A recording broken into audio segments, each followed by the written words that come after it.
Gravando, Fernando, beleza. Gravando. Maravilha. Pronto? Pode falar, fica à vontade, querida. Gravando. Ok. Boa tarde a todos, namastê. E hoje, então, nós vamos realizar mais uma palestra aqui na Loja Teosófica Estrela do Norte, no Recife. E como também estamos com a situação de ser presencial, não apenas virtual, nós vamos fazer a nossa invocação tradicional do início das palestras. Então, eu peço que fechem os olhos, respirem profundamente, relaxe o corpo físico, acalme as emoções, aquiete a mente. E peço que acompanhem mentalmente essa invocação. Possam aqueles que são a corporificação do amor imortal abençoar com seu auxílio e orientação esta sociedade fundada para ser um canal para o seu serviço. Possam eles inspirá-la com sua sabedoria, fortalecê-la com seu poder e vitalizá-la com sua atividade. Em nome dos mestres de amor e sabedoria, está iniciada a reunião de hoje à tarde. A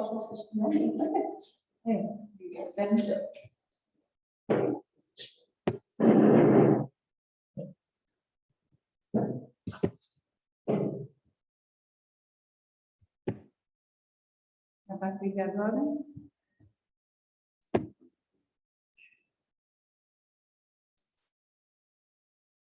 Só um minutinho, gente, paciência. Todo mundo está visualizando? Como é que eu visualizo? Estamos, eu estou visualizando. Tá, né? Ótimo. Tá, beleza. Aqui. Certo.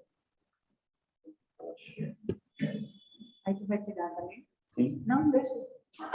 Vou deixar. Oh, aparece para eles? Aparece? Então me dá pela sua.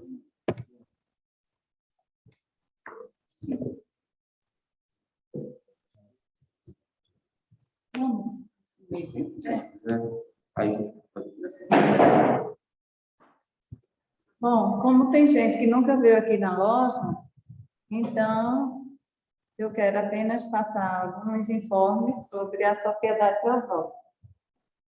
Ela foi fundada no dia 17 de novembro de 1875, na cidade de Nova York, por Helena Blavatsky, Coronel Olcott e outros. Seus principais objetivos são três: fundar um núcleo da fraternidade universal, sem distinção de sexo, raça, cor, credo, casta. O segundo é fazer estudo comparativo de ciência, filosofia e religião. E o terceiro, estudar os poderes ocultos da natureza e latentes no homem. Então, aqui na nossa loja, nós sempre estamos realizando reuniões quinzenais. Desde que começou a pandemia, nós reduzimos de semanais para quinzenais. E aqui na loja também tomamos os cuidados de distanciamento, quem quiser ficar usando máscara durante a assistência e álcool gel, esses cuidados todos. Então, não há risco. Pelo menos até hoje, todo mundo está bem. Então, o tema de hoje, eu escolhi, eu já fiz essa apresentação antes daqui, presencialmente, para outras pessoas. É um assunto, assim, que eu considero muito relevante para nós estudarmos e aprendermos a lidar melhor com essa situação. E eu espero, ao longo e ao término da palestra, ajudar alguém a encarar de maneira mais positiva a morte, a própria morte ou a morte de outras pessoas, do seu relacionamento.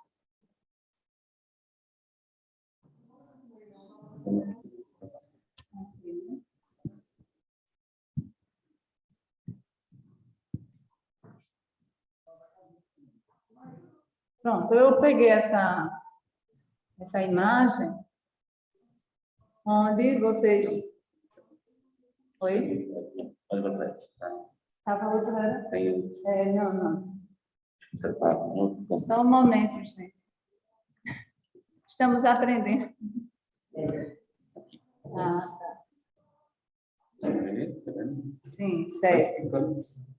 Então, nessa imagem, a gente vê aqui, do lado esquerdo, uma figura representando a morte, e do outro lado, o nascimento, né?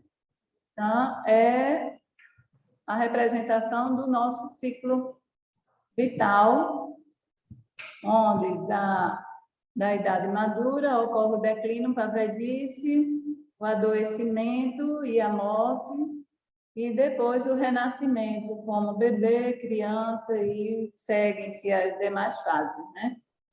Vocês prestarem atenção, do lado esquerdo a cor é escura, né, lúgubre, e do lado direito a cor clara, né, luz, que é quando a criança, a mãe dá a luz, né? Então, tem essa representação, né, dessa cor.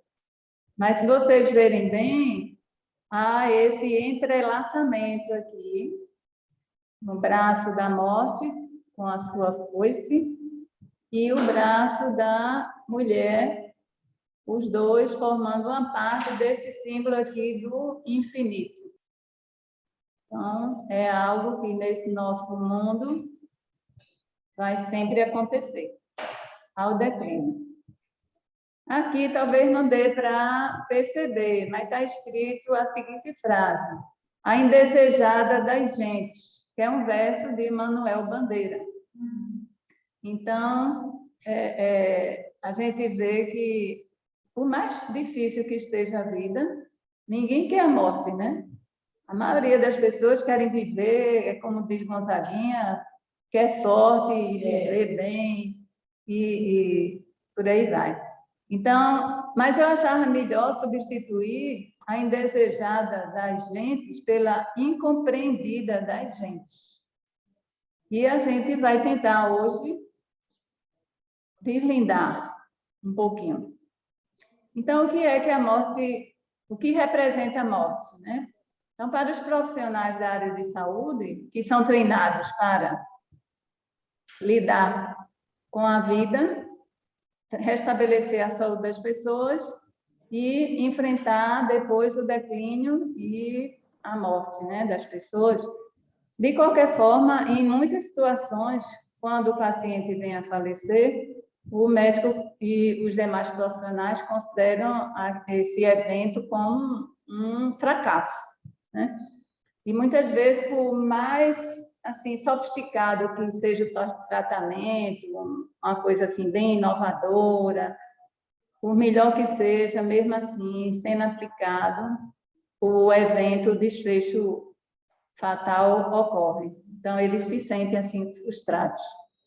Mas, assim, eu, como era da área de saúde, eu era enfermeira, eu percebi que ainda durante o período que eu trabalhava, que houve uma mudança na mentalidade das pessoas e os profissionais estão lidando com essa situação de uma maneira assim mais humana, né? Não estão deixando o paciente, por exemplo, paciente terminal, ficar sentindo dor direto, gemendo. Eles já são acompanhados, né? Fazem um tratamento de dor para não sofrer, acabar com esse estigma que a pessoa tem que sofrer, tem que sentir dor, né? Para depurar os pecados, né? Isso é uma ilusão. Então, e existem hoje enfermarias, apartamentos, há determinadas alas do hospital, de diversos hospitais, em que os pacientes de cuidados paliativos, eles são internados e ficam aos cuidados de toda uma equipe de médico, enfermeira, nutricionista, fisioterapeuta e psicólogos e por aí vai. Mas, assim, não foi algo que mudou repentinamente, não. Para os familiares e amigos, a morte é uma tragédia. É a pessoa perder alguém querido, mesmo que seja alguém assim, idoso, Parece até que é pior, quando eu encarei a morte dos meus pais. Parece que é pior, porque a gente tem mais lembranças, a gente tem mais vivência, né? Contato com eles. Então, a dor também acontece do mesmo jeito. Mas, assim, a gente vê, de um modo geral, que não são apenas os laços afetivos que pesam nessa hora. Tem o contexto social e tem o contexto financeiro também. Às vezes, um pai de família, quando morre, né, deixa desprovido, né, do seu meio de subsistência, toda uma família. Então, realmente é algo difícil. Para o moribundo, alguém que está doente há muito tempo, acamado, a morte é uma libertação, é o encerramento ali de uma vida, dos últimos momentos da vida dele, em que ele não estava exercendo a sua independência, às vezes no próprio cuidado do seu corpo, nos próprios alimentação, é totalmente dependente. Então, quando ocorre esse desfecho, ele deseja até, só que as pessoas não aceitam, né? E para a alma, existem duas condições. Pode ser uma libertação também, ela não está podendo trabalhar e oferecer aquilo tudo que ela tem condições, e ela se liberta daquela prisão, das limitações do corpo físico. Mas tem situações em que a alma ela passa a ser atormentada quando chega do outro lado, né? E esses tormentos, olha lá, eles têm uma repercussão que a gente vai ver daqui a pouco, muito séria, né? O que vai definir esse caminho dele. Tanatologia é a ciência que estuda os contextos físicos da morte, os contextos psicossociais e os problemas médico-legais com ela relacionados. Então, na ciência oficial, a tanatologia é quem realiza esses estudos, né? A morte física, dentro da família, as repercussões. E tanatofobia é o pavor da morte, né? A pessoa detesta, não quer saber, e tem muitos cuidados, e às vezes evita até de sair de casa, de viver, tem várias outras fobias associadas a essa fobia da morte. Tem gente que tem o tal do toque, né? De estar lavando as mãos compulsivamente, e nesses últimos meses, então, com a pandemia, que tem gente que realmente não está saindo de casa, está ficando enclausurado e deixa de estar realizando muitas coisas pelo medo de morrer. É aqui. Doutor Leonardo, meu psiquiatra, ele disse que o mundo é de pessoas angustiadas, sabe? Então, bem maior do que o número de mortos. Isso. Pelo corpo. É um absurdo, a gente já tem uns 400 mil mortos, né, com essa doença, oficialmente, né? Mas, assim, o número eu li a respeito, e eu vi também algumas entrevistas de suicídios e de pessoas, assim, com estresse, né, ansiolítico, aumentou consideravelmente. Então, como é que a morte é retratada? Em Mebes, eu cito Mebes porque Mebes é o livro que eu tenho. Então, os arcanos maiores do tarô. Então, a morte, ela é representada a letra hebraica, Mem, e com essa figura aí, que é um esqueleto ativo com a foice na mão. Deixa eu ver aqui. Era melhor apagar aqui, Fernando. Fernando, tu apaga aqui essa luz, tá? Hã? Apagar. É aqui atrás. Então, se vocês verem, não é uma figura parada, ele está caminhando. E a morte nela, né, com essa... Eita, voltou aqui. Ela, com essa foice, ela vai degolando todo mundo aí. Se vocês prestarem atenção, ela está com o pé esquerdo calcando ali uma cabeça feminina, Um pouquinho mais adiante tem uma cabeça masculina coroada, que implica que não importa o seu poder político, social, econômico. E eu incluo também nesse rol aí até mesmo as cabeças espirituais, dos seres espirituais, os deuses para nós, né? Eles também vai chegar um momento que eles vão declinar e vão desaparecer. No Mahapralaya, por exemplo, ninguém escapa. É o universo todo, do átomo aos deuses, eles vão sair, né, da sintonia. E, se vocês prestarem atenção, infelizmente não dá para ver. Também a grama e as flores vão sendo ceifadas, porque são seres, as flores são seres, né, os animais, não só os homens, eles também têm vida biológica, então eles vão sendo ceifados também. E está aí no meio essas cabeças. E tudo faz parte. E logo atrás, à medida que ela vai caminhando e essas cabeças vão sendo ceifadas, atrás da morte, no caminho que ela passou, vão surgindo novos seres com aparência infantil. Pezinhos, mãozinhas, né, vão surgindo para mostrar que esse processo da morte é um contínuo. Nesse nosso mundo imanente de polaridade, então, isso aí vai se sucedendo. De que meio nós dispomos para estudar a morte? Então, além da tanatologia, que inclui as pesquisas médicas, cientistas e psicólogos e antropólogos, nós também contamos com um processo que a gente chama de analogia, que é assim, importante a gente usar. Então, a gente pode fazer a analogia da morte com o nascimento, como estava naquela representação da figura, onde tinha a morte de um lado e a mulher do outro, um dando o nascimento para o plano astral, vamos dizer logo assim, e o outro dando nascimento para esse nosso mundo terreno. E a gente vai ver isso melhor daqui a pouco, sobre essa analogia. E o testemunho de pessoas sensitivas e clarividentes. Então, tem pessoas que não enxergam assim como nós.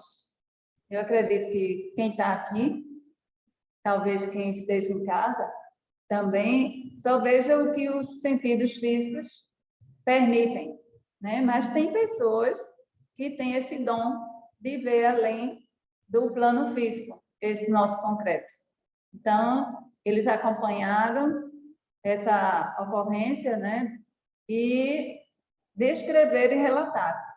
Eu vou trazer alguns daqui a pouco e vocês vão ver que há uma confluência assim. A morte não é descrita de um jeito por uma pessoa, um clarividente, e por outro já é totalmente diferente, não. Às vezes a palavra muda, a maneira cultural como é descrita muda, mas o evento ele é único. Não importa a região e a cultura da pessoa. Como é que nós podemos nos preparar para a morte? Lembrar-se sempre que ela é inevitável. Então, essa frasezinha aí, memento mori, lembre-se da morte, né? Ela está sempre aqui presente. Dom Juan, lá em Castanheira, diz que ela está à distância de um braço, do lado esquerdo. Se de repente você, assim, um dia se virar para o lado esquerdo e ver alguma sombra, talvez seja a sua morte ali, que você teve um vislumbre dela. E ele faz toda a descrição ali, com Castanheira, num determinado livro, de como tentar ver a morte, né? E que ela é uma companheira. Sempre que a gente vem em alguma dificuldade, assim, olhe nessa direção e converse com a morte, consulte ela a respeito de algumas coisas. Esse memento mori também nos ensina a ter humildade. Humildade, porque ninguém escapa da morte, é inevitável, né? Então, a gente exercitar essa perda da autoimportância.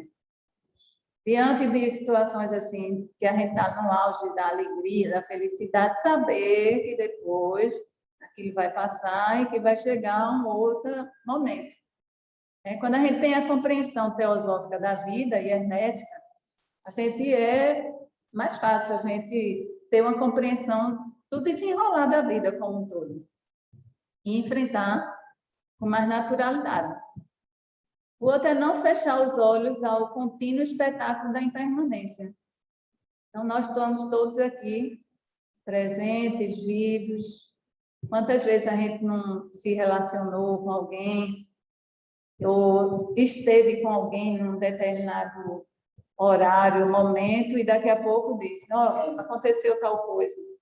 Que a gente tivesse essa consciência, que esse contato que nós estamos tendo com cada um que está aqui presente, né, for único. E assim, E é único mesmo, né? E assim, né, a gente não guardar, principalmente o sentimento de amor, é você dizer, olha, eu gosto de você. Isso. Isso é fundamental. Porque pode ser que seja uma vez. Exatamente. Quantas pessoas não se arrependeram? Às vezes o filho sai, bate a porta, né? E pega o carro e termina acontecendo um acidente, né? Assim, comemorada, celebrada, né? E não só em relação às pessoas. Dia desse eu entrei no quarto e me deparei com a flor. Né? Eu tenho um vasozinho e surgiu essa plantinha ali. Eu pensava que era um mato comum. E botava água de vez em quando. E nesse dia, exatamente quando eu entrei, estava lá, aquela flor linda, branca. Eu até encaminhei para uma amiga minha, ela disse, Berna, é uma datura double white. Disse, menina, coisa linda. Tirei foto dela de frente e perfil. Não, a datura double white. Duplas pétalas, entendeu? Uma coisa. Aí fiquei ali tão feliz. Aí, 2 dias depois, aí ela já declina, murcha. Isso, a impermanência. Exatamente. Tudo passa. E você tem que perceber, contemplar isso em todas as coisas. Não só em relação à vida humana, mas em relação a tudo na vida. Até, por exemplo, uma coisa que você tem, que você gosta muito, um anel. De repente, perdeu o anel. Roubado o seu anel. Né? Quebrou, a pedra quebrou. Viver assim, sem tantos apegos, né? E isso também é sinal de desafio. Exatamente. Exercitar o desapego. Outra estratégia é pela meditação e pelo autoconhecimento, aprender a diferenciar o seu ser interno do seu invólucro físico. Então, aqui na loja, de vez em quando nós promovemos aquele ciclo de meditação e orações. Então, uma das meditações que eu gosto assim, de fazer é a meditação do eu não sou. Eu não sou esse corpo. Eu não sou essas emoções. Eu não sou esses pensamentos. Só se fixar nesse aí, a gente já começa a perceber, né? Que, assim, outras coisas é que são mais importantes do que isso. Você encara uma doença onde você tenha que perder um determinado órgão ou uma parte de um corpo, precisar fazer uma amputação, coisa assim. É doloroso, mas você encara com mais naturalidade. Outra maneira também de você dissociar, diferenciar o seu ser interno do seu invólucro físico é você exercitar a técnica da projeção astral. Então, como eu já disse aqui em outras vezes, a projeção astral é uma coisa fisiológica, é natural. Todo mundo, durante o sono, sai do seu corpo denso, né? E o que ocorre é essa descoincidência dos corpos sutis com o corpo físico. E a partir desse momento que você vai exercitando isso e se tornando lúcido, então você vai se dando conta de fato de que você não é simplesmente o seu corpo. Estando vivo, né? Estando vivo ainda você fazer isso. E estabelecer vínculos com egrégoras evolutivas. Então, a tanatofobia, se você tem muito medo da morte, aí de repente você vai se associar com pessoas que têm mais medo ainda, ou que gostam demais de determinados assuntos, às vezes apavorantes, que só falam da morte no sentido negativo dela, e não como uma condição natural da vida humana. Então, só vai piorar a situação. É estabelecer vínculos com essas egrégoras, onde você estude sobre a morte, onde você discuta sobre a morte, converse com a morte. Viver o livro do Viver e Morrer. o livro do Viver. Celebra a vida e também a morte. Isso, exato. Então, sabe? Uhum. É seu, é Lúcia? É meu. Ah, Se quiser, pode levar.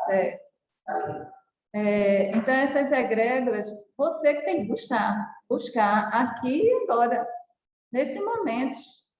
Então, quando você tiver esse interesse, essa curiosidade em aprender mais, procure pessoas que também estejam afins e procure lhe ajudar nesse sentido. E não lhe apavorar cada vez mais. Alguém de vocês já acompanhou a morte física? Eu nem preciso falar, né? Como eu era enfermeira, eu acompanhei diversas. Eu acompanhei lá, Podem.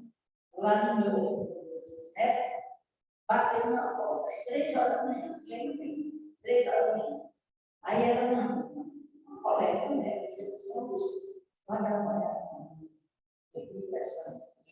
Não está bem. É. Aí eu fui, e ela assim, medicava com a homeopatia. Aí a filha pediu que eu colocasse na boca algumas gotinhas. E eu fui pedindo, falando com o bichista. Todo bichista, a senhora está sentindo o quê? Aí comecei a ver os pés. E eu pus prestar pelados. Pela morte, ela come, pelas horas. E aí ela respirando, quando chegou exatamente no extremo. Mas Eu vou fazer uma descrição. Pronto. Eu acho que isso deve ser muito bonito, sabe? Porque eu sou a terra que você bate, né? Os pés, ela começa os pés. Até chegar aos pés. E aí ela Exato. Então, a filha ficou desesperada. Pensando assim, também tinha que ser vivo. Então, como aliviar a outrem as penosas experiências da morte? Sim. Então, é ensinar, esclarecer o que estudou e compreendeu, além do que já testemunhou sobre esse evento, como esse testemunho, né, que você deu aí. Então, tudo que você lê sobre a morte, que você entendeu, que você já presenciou e acompanhou, então, converse com as pessoas sobre isso, relate e traga, assim, a sua compreensão em relação a aquilo. Diante de alguém que está doente, com um prognóstico negativo, então, preparar a família e amigos para esse momento. Isso não cabe só ao médico ou ao psicólogo, não. Cabe a nós também, né? Gestar compaixão nesse sentido. No exato momento da morte, realizar a ritualística própria da religião da qual o morto era devoto. Então, eu trago como exemplo, se a pessoa for um católico, apostólico romano, então, um dos momentos assim que antecede a morte é a extrema-unção. Então, chamar o padre para ele fazer essa ritualística e depois do evento, então fazer o velório, cercar-se de pessoas queridas, rezar e chamar um padre para encaminhar a alma e tudo mais. Mas só aí, não se desesperar. Mas antes tem respeitar o corpo. Então, isso é uma coisa assim muito séria, porque durante os primeiros minutos da morte, a pessoa ainda contempla o seu corpo. Então, ele vai ver a maneira como está sendo tratado. E vocês percebam atenção que esse cuidado já existe, pelo menos. Mesmo na rua, quando ocorre um acidente, as pessoas vêm e colocam um lençol em cima, né? cobrem ali. Porque, infelizmente, tem gente que tem curiosidade para essas coisas e fica olhando, fotografando, e hoje em dia bota na internet, é uma total sem noção, né? Isso. Então, respeitar o corpo, isolar o ambiente, preparar com todo cuidado, zelo, higienizar e fazer o que for necessário. Evitar conversas sobre problemas materiais. Então, a pessoa morreu e ficar falando. E agora, como é que vai ser isso, vai ser aquilo? Porque o último órgão que morre é o cérebro. Então, o cérebro, ele ainda fica captando, através da audição, os comentários que estão sendo passados e transmitindo para a alma. Não se desesperar. Então, a gente sabe que é uma fase, é um momento, a pessoa chora, mas sem aquele sentimento assim de perda total, porque é apenas uma separação. Se convencer disso mesmo. E quem tem experiências, talvez vocês estejam se lembrando de alguém que tenha falecido e que de repente tenha aparecido para vocês, se não visualmente, através dos sentidos ordinários, através de sonho, ou mesmo de pessoas que contaram, né, que já tiveram determinadas visões, né, sobre esse assunto. Não se desesperar. E eu não sei se ainda existem, tem uma cultura aí onde eram chamadas carpideiras. Então, as carpideiras eram mulheres que eram contratadas para chorar a morte daquele corpo, né? Daquela pessoa que havia morrido, e elas não tinham nenhum vínculo afetivo, mas faziam aquelas lamúrias, aqueles escândalos todinho, que só piorava mais a situação. A outra coisa é orar, que acho que é o que há de mais simples para a gente fazer esse recolhimento e conversar intimamente com o morto, confortá-lo. E tem essa outra situação aqui, que é para quem tem condições, que é acompanhar o morto durante a sua passagem para o astral. Então, acredito que a grandíssima maioria das pessoas não tem essa habilidade de se projetar no astral e ajudar o morto lá do outro lado a como encarar aquilo ali. Então, a morte, ela tem algumas características. E antes disso, assim, ela é uma experiência única que não tem nada a ver com o sistema de crença, seja ele qual for. Do mesmo jeito que a pessoa nasce, todo mundo nasce do mesmo jeito, todo mundo morre do mesmo jeito. Mas tem algumas situações que levam a pessoa a ver a morte ou a sentir como ela vai sentir a morte. Então, tem a morte rápida e tem a morte lenta. Uma morte rápida é um infarto agudo do miocárdio, um infarto fulminante, ou um AVC hemorrágico, né? Um acidente, e por aí vai. Tem a morte lenta. Uma delas é a fome. Todo dia, centenas, milhares de pessoas morrem de fome. Não se morre de fome como a gente que fica por uma refeição, diz, estou morrendo de fome. Não. É uma coisa crônica, de dias, semanas, até meses.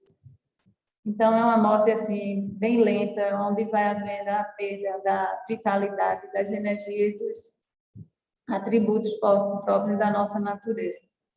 Tem a morte agônica e a indolor. Agônica, assim, que é acompanhada de muita dor. A pessoa sofre muito.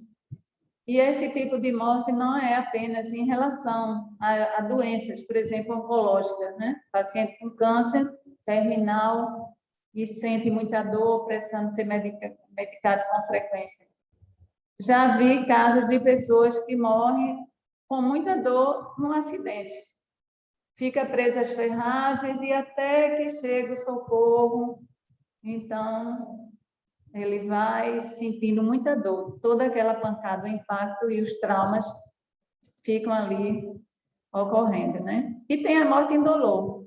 Por exemplo, ocorreu, acho que o mês passado, uma parte da marquise lá no centro do Recife caiu em cima da cabeça da mulher quando ela ia passando. Então, foi morte instantânea. Então, quando é a morte assim, não há nem como a pessoa sentir dor. E outra logo na cabeça. Então, a pessoa perde o sentido, perde a consciência mesmo, né? Tem a morte consciente e a morte inconsciente, que está muito associado com esses outros tipos de morte. E essa morte consciente, nesse caso aí, Dona Conchita, Dona Pichita, Dona Pichita. Dona Pichita tinha 95 anos. Tinha 95 anos, estava lá falecendo, perdendo, definhando, mas ela estava ainda acordada e acompanhando todo o processo. E eu rezava, sabe? E eu chamava, assim, as entidades que ela acreditava, Nossa Senhora. Ela chamava Nossa Senhora do Tempo. Isso, aí ótimo. Vamos rezar juntos. Respeitar a crença. E tem a morte inconsciente. Por exemplo, a pessoa vai fazer uma cirurgia e ocorre um erro médico e a pessoa nem acorda mais. Ou mesmo numa anestesia, né? Já tem um choque anafilático, não dá tempo de fazer mais nada. E tem a morte consciente de uma alma evoluída, que ela conscientemente ela sai do corpo, que já cumpriu sua programação existencial, não precisa passar por nenhum desses tormentos e dores, de doenças e tudo mais. Tem a fatalidade e tem a morte coletiva. A fatalidade é quando várias pessoas sofrem um acidente, mas só uma. Apenas aquela foi que morreu. Sim. Exatamente, ela estava num lugar que era propício e aconteceu isso. Enquanto que a morte coletiva é quando ocorre assim, de repente, geralmente também são repentinas, acometem, né, várias pessoas. Eu lembro em 2019, Brumadinho, né? Em janeiro de 2019, aquela avalanche de lama, né? Que invadiu aquela área onde o pessoal estava trabalhando.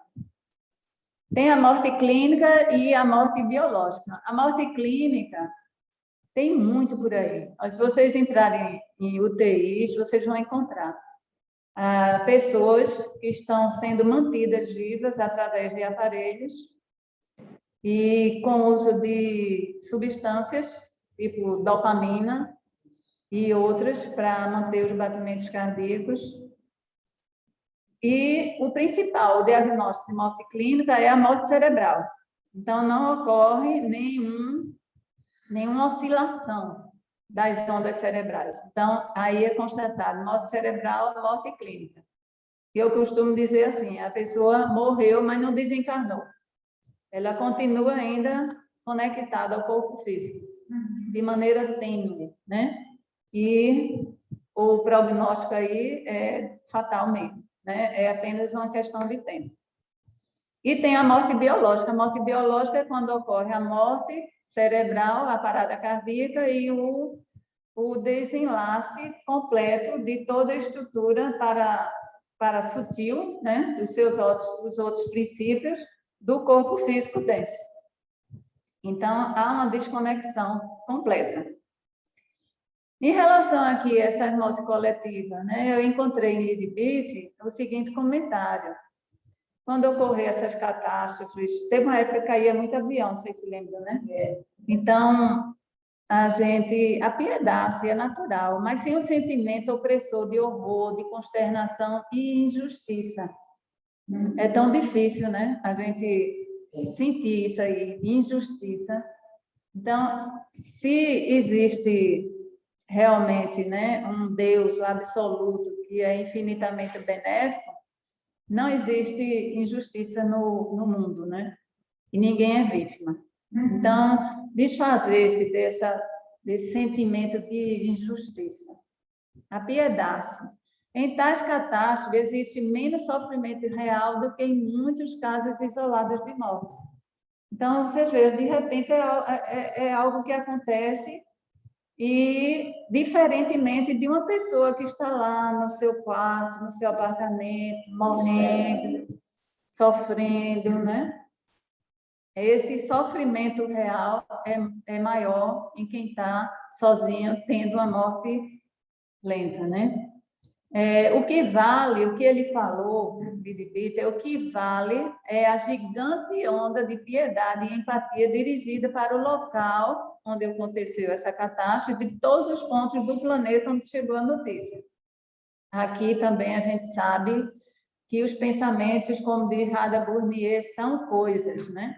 Então, no momento que você junta os seus pensamentos, sentimentos e energia e dirige ali para aquele local onde aconteceu a catástrofe, apieda e emana energia, reza, cada um de acordo com as suas crenças, não importa, você está emitindo energia. Assim, é algo natural, físico mesmo. Você está mandando boas energias para aquele local. E isso até vai ajudar o trabalho de resgate feito pelos seres que estão no outro plano, que foram acolher essas pessoas que estão chegando lá, né? Então, o que é a morte? Então, eu trouxe alguns autores, e o primeiro é Helena Petrovna Blavatsky, que ela diz que a morte é a maior das ilusões, é uma mudança da existência. Com o abandono do corpo grosseiro, liberte-se da mais pesada das cadeias que o escravizavam. E o que chamamos de morte é o nascimento para outra vida. Por isso, a gente tem que fazer analogia com o nascimento. A gente morre aqui nesse plano, descarta o corpo físico e nasce lá num plano mais sutil. A gente muda a aparência, né? É um mundo, assim, mais sutil, superior, mais amplo, é um retorno à verdadeira pátria do espírito. Ele é um trânsito, a morte é um trânsito da vida material objetiva à vida sutil e subjetiva. Eliphas Levi, ele diz o seguinte: a morte é um sono perfeito. Com o sono, habituamos-nos com a morte. Então, cada vez que a gente for dormir, quem garante que a gente vai se acordar? A gente tem quase certeza, né, que isso vai acontecer. Mas o sono, no momento que você dorme, que nós dormimos, a gente se desprende do corpo físico. Todo mundo se desprende. É claro que existem variadas situações depois disso, né? Tem umas que ficam apenas sobrepairando o corpo, tem outras que conseguem circular pelo ambiente, né? Tem outras que vão para outros planos até, né? Mais elevados. Então, existem essas variantes. Então, ele diz assim, a gente tem que se habituar com a morte cada vez que a gente dorme. A diferença é que você sai do seu corpo, fica conectado pelo que a gente chama de cordão de prata e volta. O corpo permanece viável, né? Ele está rígido. Acontece que quando você morre, a morte biológica mesmo, essa conexão é desfeita. E a gente vai ver daqui a pouco como isso ocorre. Então, é desfeita essa conexão e o corpo, então, começa o seu processo de retorno aos elementos próprios da natureza. E Mebes diz que a morte é um instrumento da vida una no campo da multiplicidade das formas. O desaparecimento causado pela morte é ilusório. A morte muda apenas a aparência. Então, os clarividentes vão perceber isso claramente. Vão ver, assim, com toda certeza, que a pessoa apenas abandonou seu corpo. E tem uma coisa aqui que ele fala que eu gosto muito, é sua atividade assemelha-se ao fundir de moedas velhas para utilizar o mesmo material em moedas novas. Então, esse nosso corpinho aqui, carbono, sódio, potássio, ferro, todos esses elementos químicos, em quantos corpos eles já estiveram presentes? Que a Terra é a mesma, né? Então, a gente está sempre recambiando. É uma mudança de matéria orgânica para outra. A gente é uma extensão da Terra. Nós somos uma extensão da Terra. Então, esse corpo que nós possuímos, essas moedas novas, que depois se tornam velhas, vão ser fundidas para a construção de novos corpos posteriormente. Quais são os tipos de morte? Então, tem a morte do corpo físico, que é o que a gente chama de primeira morte. né? Eu já expliquei quando ocorre a morte biológica e a total desconexão do corpo físico com os seus corpos mais sutis. Tem a morte do duplo etéreo, que é o que a gente chama também de fantasma, e o duplo etéreo é uma exata réplica do que nós somos aqui em corpo físico, e ele geralmente permanece no nosso plano durante uns 5, 6, 7 dias. É variável, mas geralmente é esse período em que o duplo etéreo ainda permanece aqui. E o duplo etéreo, ele é composto de elementos do nosso plano. Então, ele fica aqui no nosso plano, na crosta terrestre, porque ele é composto dos elementos sutis da matéria física. Então, a gente conhece a matéria física como terra, água, ar e fogo, né? E existem 3 elementos ainda que são os que compõem o duplo etéreo, mas todos eles também são aqui do nosso plano físico. Então, o duplo etéreo, após a morte do corpo físico, ele ainda fica viável durante algum tempo. E dependendo da morte, também tem isso. Dependendo da morte, pode se dar de maneira muito rápida, ou, se for uma coisa natural, leva esse período de até 7 dias. Por isso a importância de fazer a missa do 7º dia, tudinho, porque é o momento mesmo em que a passagem, o nascimento para o outro plano assim mais elevado e sutil, que é o Kamaloka ou o plano astral, como a gente conhece. A teosofia, ela tem um ponto de vista formal sobre a cremação. Olha, essa cremação ela é comum lá no Oriente, né? E a gente sabe que eles não cremam imediatamente, não, a pessoa após a morte, né? E é facilmente compreensível essa razão, porque geralmente são ambientes bem frios, né? Lá no Himalaia, Tibete. Então, sendo um ambiente frio, há condições do corpo ser mantido, preservado por um tempinho maior, né? Então, geralmente, 48 horas, 72 horas seria o tempo ideal de fazer a cremação. Mas aqui, a pessoa mal descarta-se, né? Assim, o corpo já... Eu assisti uma cremação do Guararapes e achei muito bonito, porque no momento que o corpo desce, acontece assim, um jato de flores nas paredes. Sei. Aí desce o caixão, né? E aí quando volta, já volta na luz. Pronto. Entrega a luz.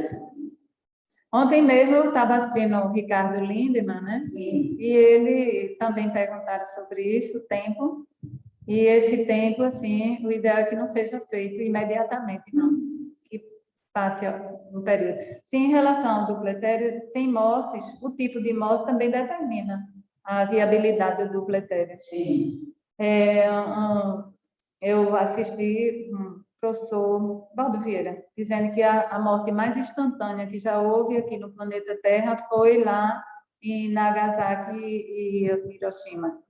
A bomba atômica, assim, desfez não só o corpo físico, mas o duplo etéreo, assim, foi instantâneo naquelas pessoas. Então, não houve.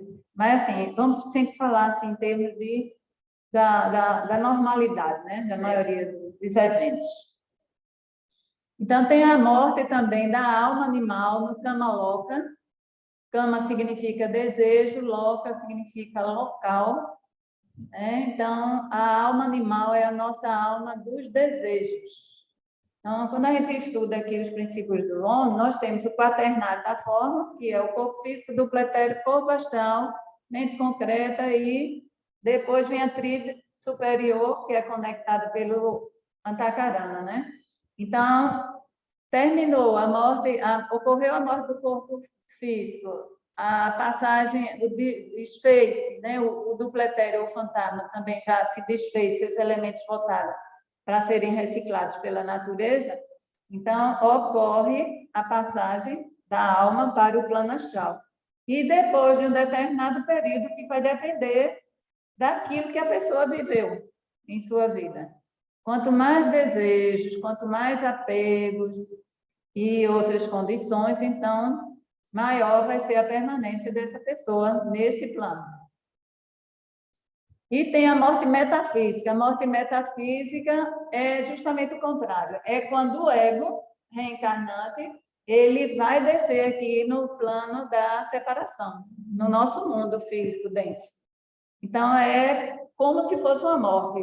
Ele está lá, vivo no plano sutil, superior, e desce para encarnar aqui na Terra, né? Já que a gente está aqui, encarnar aqui no plano mais denso. Então, essa é a morte metafísica. E tem a morte real. Então, eu tenho um livro que eu comprei por causa do título, mas é muito bom. Nós Somos Todos Imortais, do Patrick Drott, né? Um físico francês. Então, essa morte real, gente, ela ocorre mesmo. Mas o curioso dela é que é diferente da nossa morte comum. Você pode estar se deparando com pessoas que estão mortas, convivendo com ela, falando, e o corpo físico estando vivo. É o que a Helena Blavatsky chama de homens sem alma. Então, são pessoas que, como eu falei há pouco, têm a tríade superior conectada ao quaternário da forma. Então, essa pessoa tem uma vida assim tão vil, tão brutal, cheia de maldades, crueldades, que por mais assim infinitamente misericordioso que seja o Deus absoluto divino, chega um momento que basta.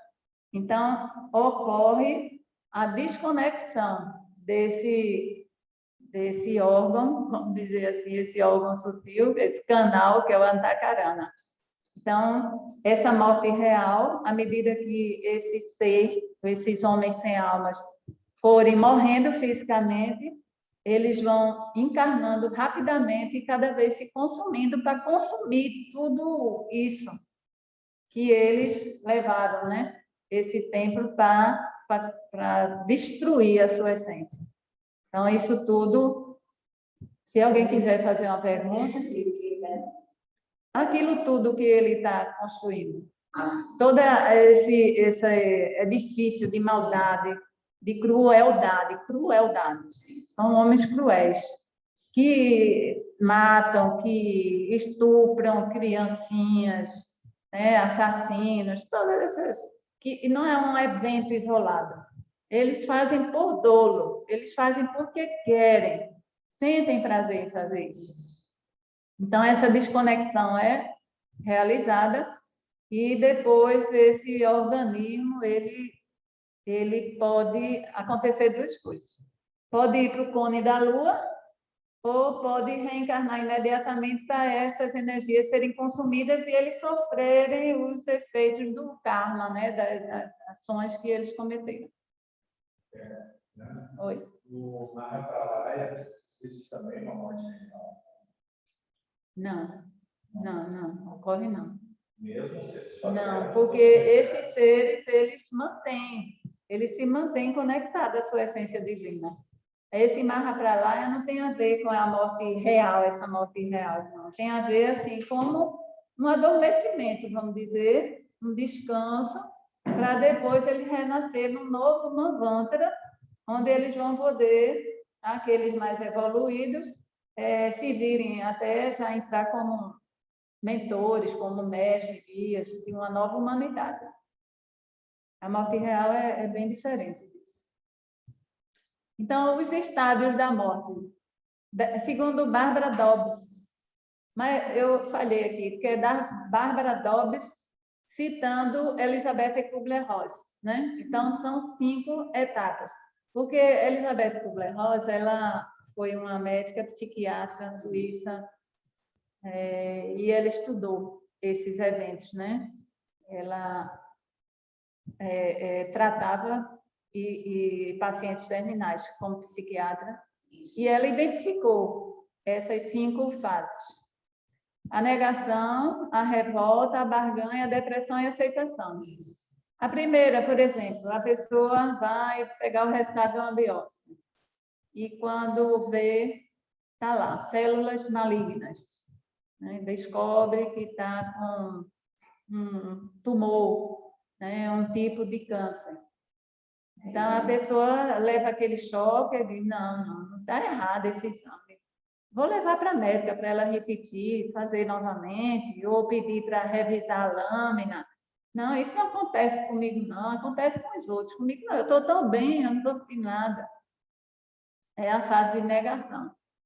E depois de confirmado mesmo, aí vem a fase da revolta, né? E a pessoa se revolta com todos.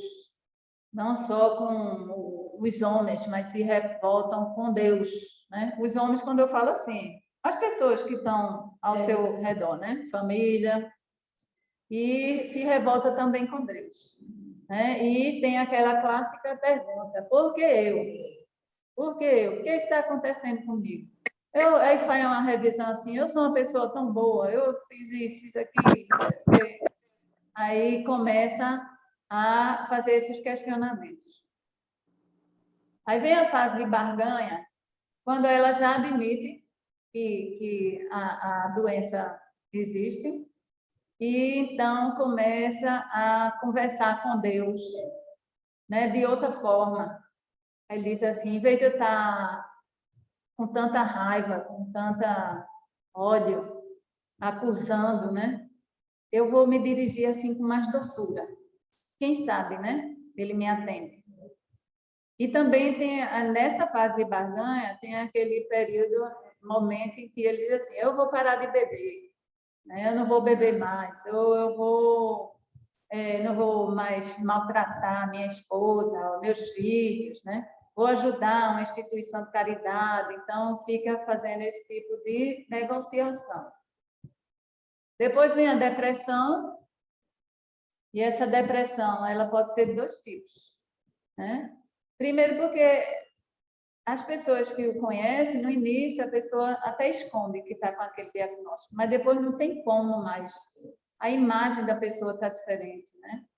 Então, ela já se olha no espelho, já percebe assim, já está entregue a terapeuta, está fazendo todas as recomendações médicas, mas aí essa depressão, ela se estabelece. E ela pode ser de dois tipos. É a retroativa, que é em relação a tudo que ela viveu, que não vai poder viver mais, que ela gostava, e tem a depressão futura. Ela já antevendo que não vai conseguir realizar determinados sonhos. Ela bota, assim, tinha o propósito de construir tal coisa, ou de acompanhar o filho na sua formatura, e coisas assim. Então, essa depressão se estabelece que ela não vai ser mais capaz, de acordo com o prognóstico médico, né, que tem vezes que falha, a pessoa ultrapassa aquele período, consegue vivenciar ainda alguns sonhos, né, a gente sabe, mas ela vive isso aí.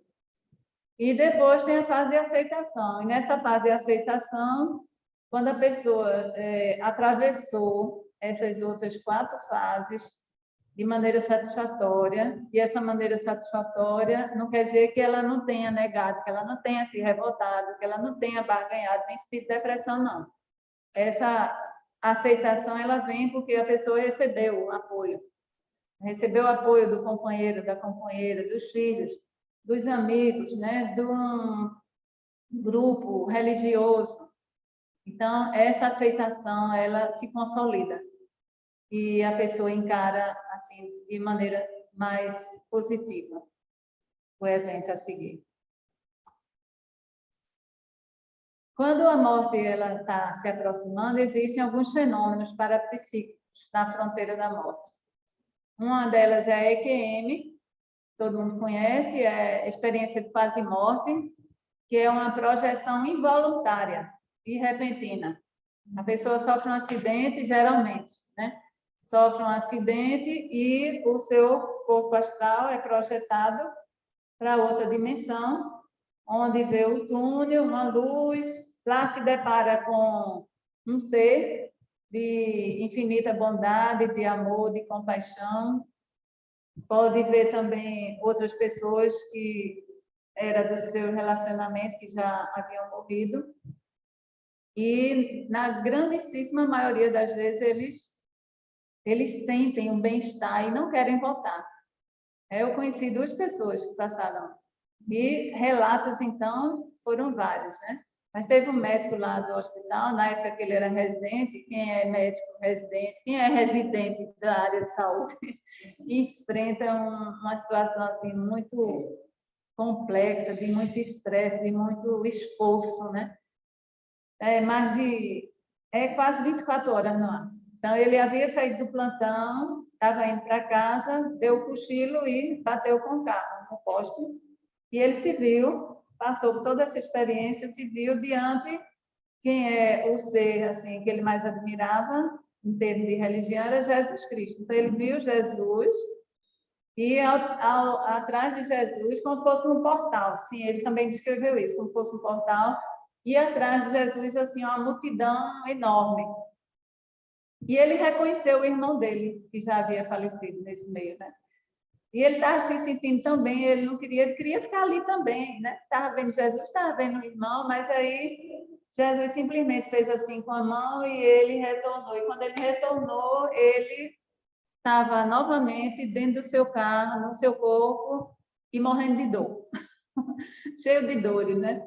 Então, aí eu quero apenas assim, só para ilustrar também, no momento que a gente toma anestesia, há esse desprendimento. O corpo, ele em si, não sente dor. É feito um mineral, não tem dor. O que tem dor é a consciência. Então, essa projeção ocorre. E já tem outros relatos também. Mas, assim, para vocês terem essa noção de que essa EQM é um fenômeno, assim, bem corriqueiro, frequente. Inclusive, lá no YouTube tem um só sobre isso, que é um pai e a filha dele que visitam o Brasil todo, fazendo entrevista com pessoas que passaram por essa experiência. É muito bom. Aquele doutor Raymond Moody e doutor Ring, eles também fizeram muitas pesquisas nessa área. Agora, o que acontece é que a EPM é uma experiência de crescimento, não há um desfecho fatal. Mesmo que a pessoa sofra, fique internada, acamada durante depois, há uma reformulação de muitos conceitos, de muitos valores que ela tinha. E tem a EPM, que é a experiência de proximidade da morte. Nesse evento aqui, ele é fatal, a experiência de proximidade da morte. E foi a doutora Elizabeth Kubler-Ross quem enriqueceu, né, a literatura do mundo na área da psiquiatria com isso, que ela trabalhava com crianças. Então, as crianças, elas descreviam muitas experiências que tinham. Eu tive também uma colega de trabalho que ela estava acompanhando a mãe.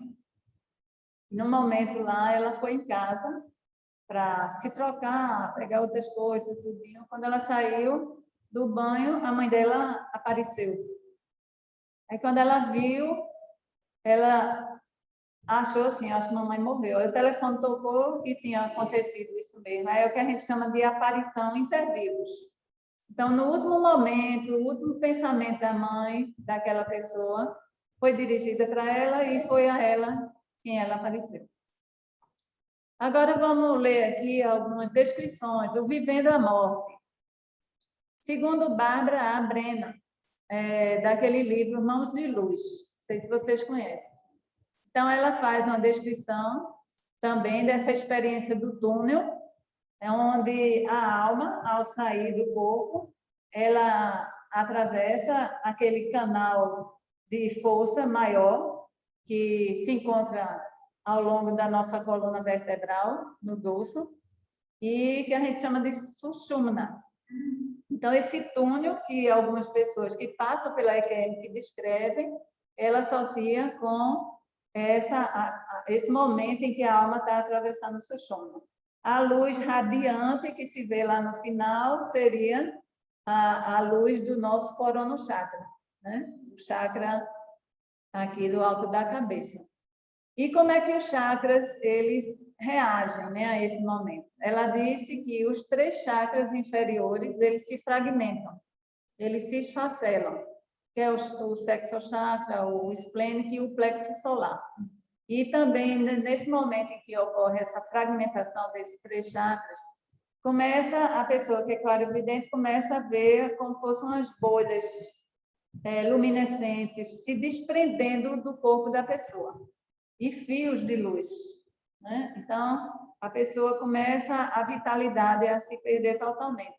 Quanto aos demais chakras, o cardíaco, o laríngeo frontal e o corono chakra, eles simplesmente se escancaram completamente. As pétalas desses chakras ficam totalmente abertas, né? E a tela atômica, que é uma estrutura sutil presente na nossa paranatomia, ela se desfaz, ela é removida. Então, nesse exato momento ocorre o que a gente chama de batismo energético. E diante dos olhos da pessoa, não necessariamente os olhos físicos, os olhos para olhos, vamos dizer assim, ela vê o desenrolar de toda a sua vida, de maneira clara, de maneira lógica, de maneira assim bem conectada. Então ela vai entender as causas, né, de determinados efeitos que ela não associava com clareza, se as escolhas foram as mais acertadas possíveis, e o que é que ela precisa fazer em relação a outras coisas para aprender. E ela vem, então, com esse propósito no seu renascimento de experienciar novamente essas coisas para ajustar, né, a sua vida. Segundo Neil Donald Walsh, eu sou feitariana suassuna, viu, gente? Eu leio, eu não sei a pronúncia correta, então eu leio, mas assim, eu gosto muito desse autor. Ele fez aquela trilogia Conversando com Deus, 1, 2 e 3. Eu tenho todos esses livros dele. E em relação à morte, ele tem muitos assuntos, mas eu trouxe tudo que a gente traz para uma palestra pública são apenas pitadas, né? Fragmentos. Então ele fala que ocorre uma grande descoberta no momento da morte. Vocês sabem qual é? É que continua vivo. Você descobre na hora da morte que continua vivo. Então, quando a alma decide morrer, aí o que é que acontece? Por mais que os médicos tentem, por melhor que sejam os recursos disponíveis, todo apoio que você tenha, quando a alma decide morrer, ela parte. Aí ele diz, é nesse momento que você vê que esse triunvirato, corpo, mente e espírito, quem é que manda? Corpo, mente e alma, quem é que manda aí? É a alma quem manda. Ela decidiu morrer, podem estar lançando ali meio todos os recursos, ela vai. Né? E quantas pessoas que têm fé para remover montanhas? Aí ele dá um exemplo assim. Tem gente que, de repente, descobre que está com a doença é fatal e que tem muitíssimo pouco tempo de vida, mas aí todo mundo diz, não, mas essa pessoa, ela tem muita fé, é uma pessoa muito forte, mentalmente forte, espiritualmente forte, ela vai vencer, ela vai superar isso. E o que acontece? 6 semanas depois, foi esse período do exemplo que ele deu, 6 semanas depois a pessoa realmente morre. Aí ele disse, e aí, cadê a fé da pessoa? Jesus não disse que com fé a gente remove montanha, né? Aí ele disse, não, gente, ele teve fé, essa pessoa teve fé durante 6 semanas, mas depois ela disse, já basta. Eu já vivi, eu já entendi como é, eu vou partir para outra aventura. Né? Ele fala até assim, desses termos, né? Vou partir para outra aventura. E uma coisa que é tão comum, e quem é da área de saúde sabe. Aí, por exemplo, tem um paciente que está acamado, está doente, e a família fica acompanhando, vai um, depois vai outro, fica se revezando, fazem correntes de orações, leva o padre, o pastor, o espírita para dar um passo, não sei o quê, essas coisas todas. E a pessoa está lá, viva, mas só que a alma está querendo ir. Sim. E as pessoas estão transfundindo energia àquele corpo, né? Então, ela está sendo sustentada por essas pessoas, pelo amor dessas pessoas, pelo apego também dessas pessoas. Aí, quando ela tem uma melhora, ela, mesmo assim, querendo partir, aí chega um momento que ela diz assim, eu já estou bem, olha, eu estou me sentindo bem, vá para casa, toma um banho, descanse, amanhã você vem novamente, está tanto tempo aqui comigo. Aí, quando o guardião fiel se afasta, aí a pessoa aproveita que as energias já não estão mais sendo derramadas assim, com tanta profusão, e a pessoa está confiando que houve uma melhora, que a pessoa vai se estabelecer, então ela já para de estar alimentando, né? Então, essa pessoa aproveita e parte, né? Alça voo. Aí eu trago aqui essa descrição que eu acho muito, muito interessante, do Dr. Stiliano Atestes. É um livro chamado Os Ensinamentos Esotéricos, né? Então, o Dr. Stiliano, ele, ao falar da morte, ele precisou falar sobre o nascimento. Então, quando ocorrer o nascimento de qualquer pessoa, um arcano da ordem dos tronos, ele é encaminhado, que é o que a gente chama de anjo da guarda. E com ele vem uma turma aí, vem o arcanjo Uriel, que vai ser o coordenador, é ele quem vai estabelecer os vínculos kármicos e reencarnatórios com aquela nova alminha que vai nascer e vai ativar os DNAs, os genes específicos para aquela criatura. E vem depois o arcanjo Miguel trazendo fogo, o arcanjo Gabriel com os líquidos, a água, o arcanjo Rafael com os 3 elementos sutis do nosso plano aqui, que vai formar o duplo etéreo. E vem o anjo Samael, que é o anjo da terra. Todos os outros vocês perceberam que são arcanjos, né? Então, o que é que acontece depois do nascimento? A pessoa vem na hora da morte. Como é que esse processo ocorre? O primeiro arcanjo a deixar o plano físico é o arcanjo Uriel. Ele é o coordenador. Então, ele se afasta. Quando ele se afasta, o arcanjo Miguel, que é o do fogo, ele também leva o calor. Por isso que as pessoas ficam com o corpo físico frio, né? Começando pelas extremidades. Depois o arcanjo Gabriel, o coordenador da água, né? Do elemento líquido, ele também parte. E com isso, como é que a gente presencia no corpo da pessoa que está morrendo? Quando o arcanjo Gabriel se afasta, ela pode vomitar, pode haver sangramento através de uma ferida, pode urinar, pode ter um sangramento interno e por aí vai. E o sangue começa a coagular, porque o arcanjo Gabriel partiu. E o arcanjo Rafael é ele quem é o responsável pelo corte do cordão de prata. Então, é ele quem vai realmente causar o desfecho da morte, né? O único que não parte é Samael, porque ele é o anjo da terra. Então, ele vai ficar com o corpo, porque ele é quem coordenou todo esse aglomerado, que é o nosso corpo, desses elementos químicos, até eles voltarem ao seio da natureza, à terra, aos seus elementos próprios. Agora, nas cartas dos Mahatmas, como é que eles descrevem, por exemplo, algumas situações?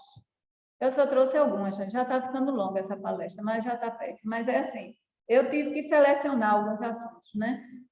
Na carta 76, ele fala dos acidentados bons e puros. Quando isso ocorre, se a pessoa for boa e pura, como ele diz, eles vão dormir numa caixa. Muitas vezes eles nem sabem que morreram.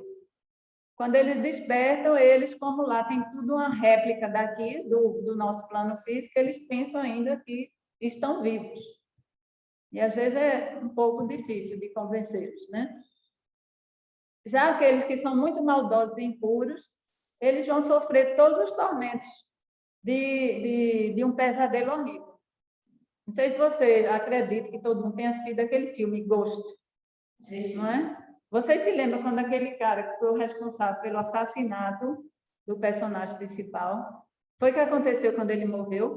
Vieram aquelas sombrazinhas assim, levaram ele. É algo assim, ele é muito bom. Ele não perde a consciência, diferentemente dos bons.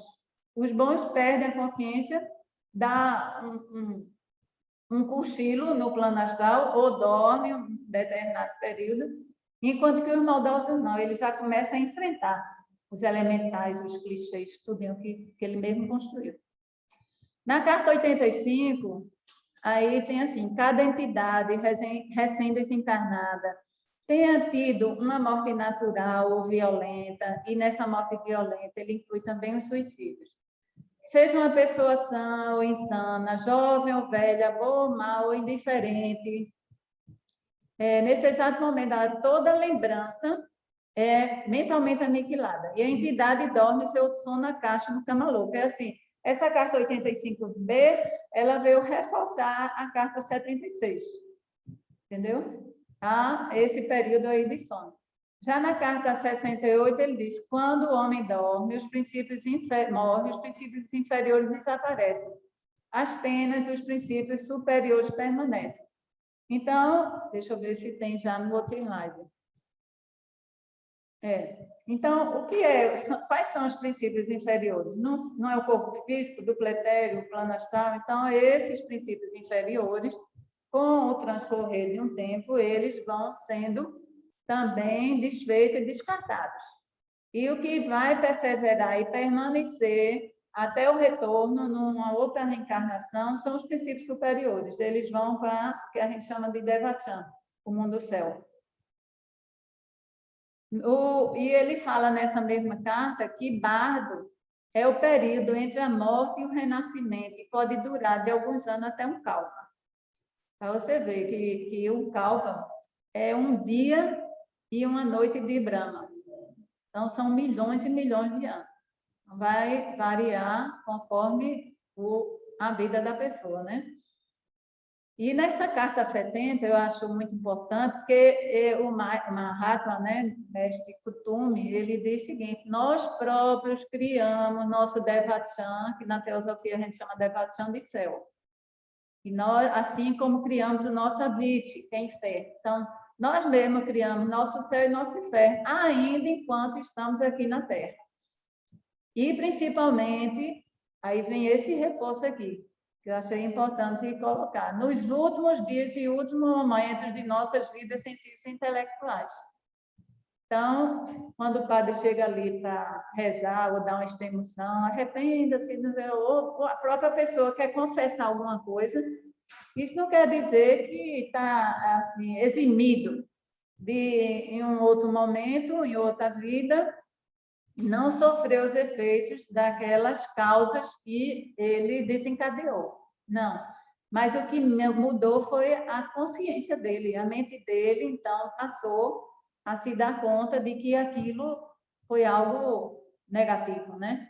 Então, ele vai refazer a sua vida conforme esses últimos momentos.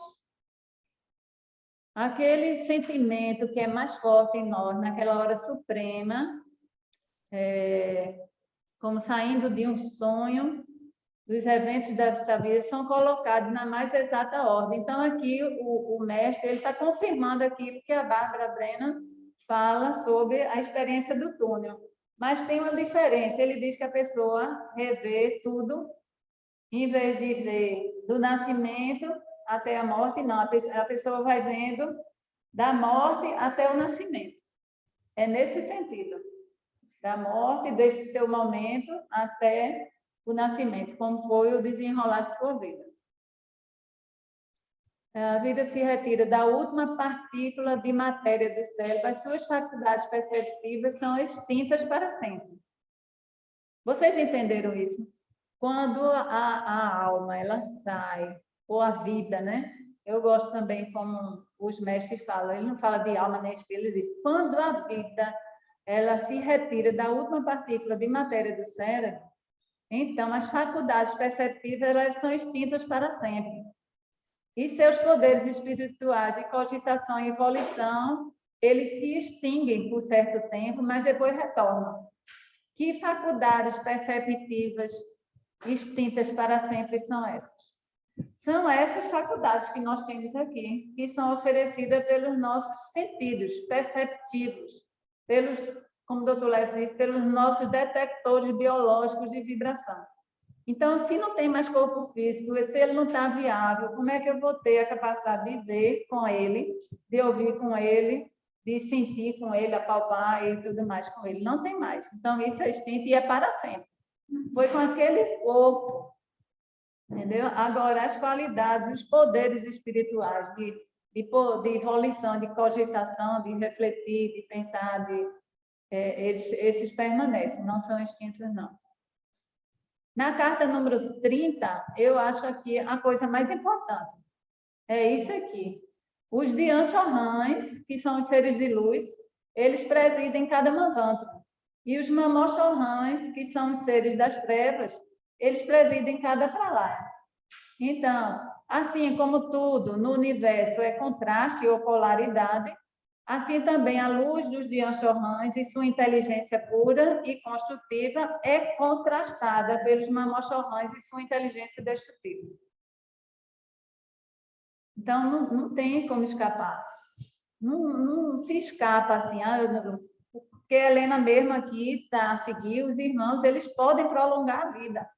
Não só a vida deles próprios, mas até a vida de outros seres, como fizeram com a Helena Blavatsky, né? Que ela estava doente.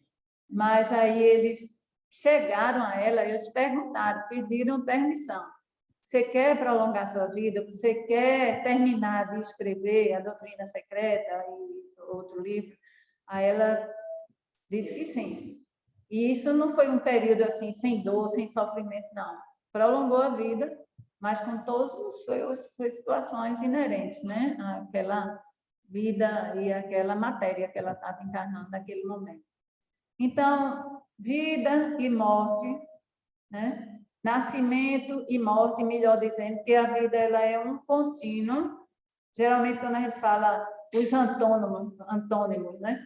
Aí o antônimo de morte é vida, não é, é nascimento apenas. A vida ela é esse constante. Você nasce e depois você morre. É um ciclo eterno. Então, esses Dhyan-Chohans e os Mamon-Chohans, eles vivem aqui, existem, são forças, e são seres que presidem esses períodos, e eles são responsáveis por essas atividades de construção e de destruição. Se a gente encarar a morte assim também, né? Segundo Mebes, como ocorre a separação? Então, Mebes fala que é quase igual a Bárbara, né? Então, ele fala que a descoincidência do corpo começa pelas extremidades, vai se afastando, quando chega aqui no tórax, há uma perda de energia e depois sobe para o alto da cabeça, na abertura de Brahma, que é o Corona Chakra, que a gente conhece, e na parte superior da cabeça, né? Então, uma coisa que eu achei interessante, ele diz que a pessoa que é vidente vê a réplica do duplo etéreo, melhor usando a terminologia teosófica, vê a alma ali ao lado, conectada pelo cordão, e que também sai como se fosse uma placenta. Tem o cordão umbilical astral, que é o que a gente chama de cordão de prata, e tem uma placenta astral, que é aquilo que essa alma trouxe, né? Está levando, aliás. E esse período de tempo ocorre entre algumas horas, 48 horas, alguns dias, mas ele diz que é durante um ciclo assim, de 40 dias, que tudo realmente se desfaz. Assim, e eu, embora ele não esclareça, eu acredito que seja também o desfazer do corpo etéreo, além do corpo etéreo. Quais são as causas do sofrimento pós-morte? para quem partiu, né? Então, é a separação daquilo que a pessoa considerava como a mais real de sua existência, que é o seu corpo físico e os apegos de diversas naturezas, tanto apego às coisas materiais, como apegos a pessoas, relacionamento e tudo mais. Às vezes, um apego à comida, né? Apego a joias, a dinheiro e por aí vai. Perceber a dissolução dos componentes do antigo corpo físico aos elementos da natureza. Tem pessoas que são tão apegadas que elas não se entregam, né? Não se dirigem, né, para outros planos mais sutis, e elas ficam acompanhando a dissolução do seu corpo físico, ficam ali ao lado do cadáver, no túmulo, o seu duplo etéreo vai se desfazendo, e por isso que muitas pessoas veem nos cemitérios aquelas visões assim, de um corpo de alguém que morreu, só que ele já está todo se despedaçando, assim, está todo deformado, porque é inevitável que aqueles elementos voltem para a natureza. Enfrentar as formas astrais dos elementais. O que foi que você atraiu durante a sua vida? Você vai se encontrar. Eu costumo dizer assim, é um jogo de encaixe. Se você, para que ter medo da morte? Como é que você está vivendo aqui a vida? Você vai para o mesmo lugar, algum lugar onde você tenha a mesma vibração. Quando a gente tem um joguinho de encaixe, o círculo só entra no círculo, quadrado no quadrado, triângulo no triângulo. Não tem erro, não. Outra coisa que causa sofrimento para eles é analisar e reprovar os clichês astrais criados pela sua personalidade durante a encarnação recém-acabada. Então, eles analisam aquelas formas, pensamentos, a gente na teosofia usa esse linguagem, formas, pensamentos, e percebe, assim, muitas coisas que foram equivocadas, né? E passar pelo vórtice involutivo do astral terrestre, porque do mesmo jeito que nós temos o nosso corpo astral, o planeta Terra tem o seu astral também, que é criado pelo próprio ser planetário e que é alimentado também por nós. Então, esse vórtice involutivo pode acontecer duas coisas. Se você sucumbir, então, ao enfrentar a grande serpente, que isso tudo é simbólico, né? Você sucumbir às tentações daquele momento, você permanecer por lá e reencarnar quase que imediatamente e se dedicar à carreira, assim, à cadeia evolutiva do planeta, aos Mamoshorans. Enquanto que, se você vencer essas atrações, esse desejo, então você vai se deparar com seres de luz e viver assim num plano mais sutil de existência e depois na sua reencarnação colaborar com os seres de luz, os seres construtores. Então, gente, para encerrar aqui, a conclusão é que o ocultista, o verdadeiro ocultista, ele não observa apenas as coisas aparentes, não. Ele vê tudo como um todo. Vê o que é aparente e o que não é aparente, estuda para isso e se prepara e se gabarita para conhecer. Então, o ocultista é isso, é estudar o oculto, não é estar fazendo feitiçarias por aí, não. O ocultismo, dentro da teosofia, é observar a vida na sua totalidade. A gente considerar todas as condições como temporárias, né? Que nada é imutável, já conversamos sobre isso. E cada interação que você estabelece com alguém, ela começa a terminar no mesmo instante que começa a começar. Você começou a interação com alguém, uma relação, uma vivência, ela começa a terminar no exato momento que começa a começar. Então, você saber, botar isso sempre na cabeça, que vai chegar um momento que vai terminar aquilo ali. Ou termina para a pessoa, ou termina para você. Por exemplo, meu neto nasceu há 1 ano e 2 meses, então ele está começando a vida dele e eu tenho ciência que vai chegar um momento que ele vai ter, só que eu não quero presenciar isso. Eu quero que ele presencie a minha. Né? Então, essa interação começa e termina. No momento que começa a terminar. Então, quando a gente entende isso profundamente, a gente percebe o valor de todos os momentos da própria vida. E quando temos ciência de que nada é real, nada chega a ser tão doloroso assim.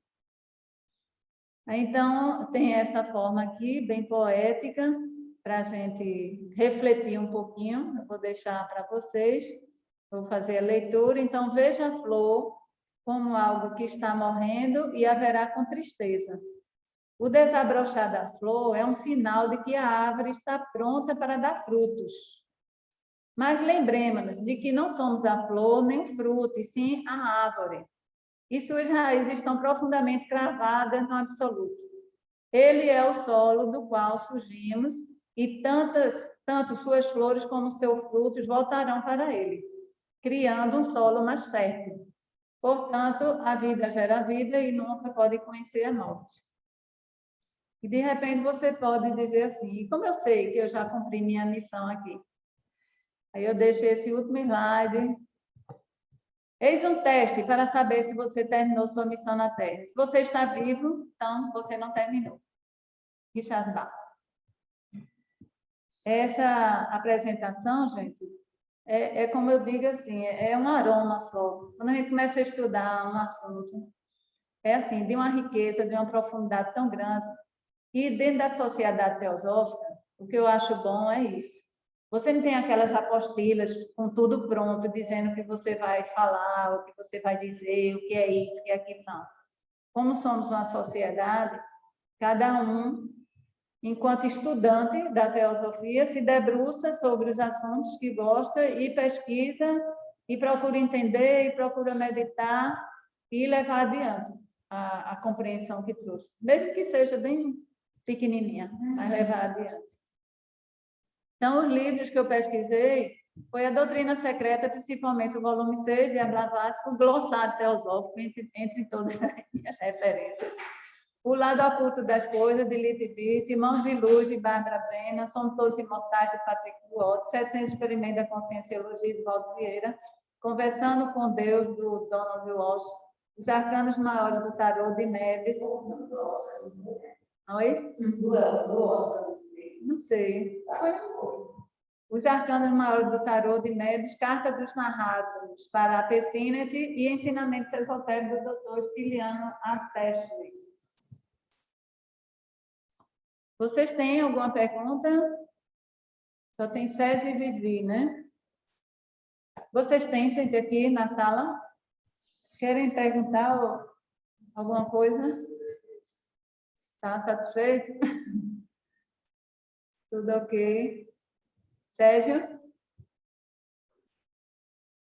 Maravilha, parabéns pela bela e profunda exposição. Adorei. Obrigada. Muito boa. Excelente apresentação. Tema acabar com aquela ideia de vida e morte, nascimento e morte. Olha, uma outra apresentação, um novo modo de falar sobre um assunto normalmente tenebroso, normalmente evitado, né? Meus parabéns pela exposição, Bernadette. Adorei mesmo. Obrigada. Então, vamos encerrar, como da outra vez, Lúcia e Fernando. Vamos falar, então, o mantra da unidade. Então, vamos voltar àquela posição inicial, fechar os olhos, respirar fundo.